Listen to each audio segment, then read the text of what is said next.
Hello and welcome to the complete HTML and CSS course. So why you want to learn HTML? If you want to start developing websites on your own by coding and you are just starting the web development journey, then you are in the right place. So in this course, we will be learning all about HTML and CSS. So let's get started. So first of all, what we will learn? We will learn HTML5 first. So what is HTML exactly? HTML stands for Hypertext Markup Language. It is basically the code which is used to structure a web page and its content. So what do I mean by that? As you can see, I have pasted here a screenshot of Wikipedia page, and here what you can see, there are a bunch of text and some of them are like a little bit bigger in size, some of them are a little bit smaller, some of them serves a different purpose than others, as you can see from this picture. As you can see, there is a heading, there is a subheading, and so on and so forth. So if we want to structure this page, we want to use HTML so that browsers can understand what we want to do. And also, as you can see, there are many of the coloring and there are many of the things going on here and there. There is the structure, proper structure and positioning of the elements.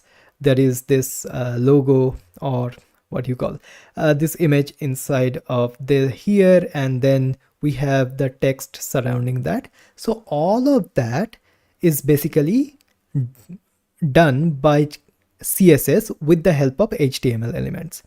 So HTML and CSS just go hand on hand to build the websites. So we will be learning that in this course. So one thing which I want to point out is that in the full form of HTML, we saw that is Hypertext Markup Language. Then why it is markup? Because we are marking the certain parts of the text for the browser to understand them.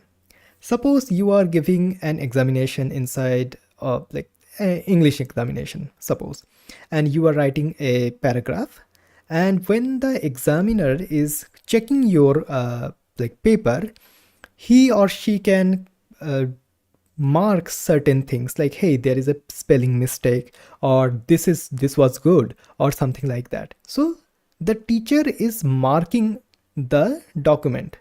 Here we are doing almost the same thing with the text. So we are marking the text for the browser so that the browser can understand what is going on and what to display on the screen. So why we want to use HTML? Because we want to mark the normal text to have some structure so that the browsers can understand and display the thing to us. I hope this introductory slide was helpful. And now what we will do, we will start writing the code. And before doing that, we have to set up our environment, a local development environment, which we will do in the next video.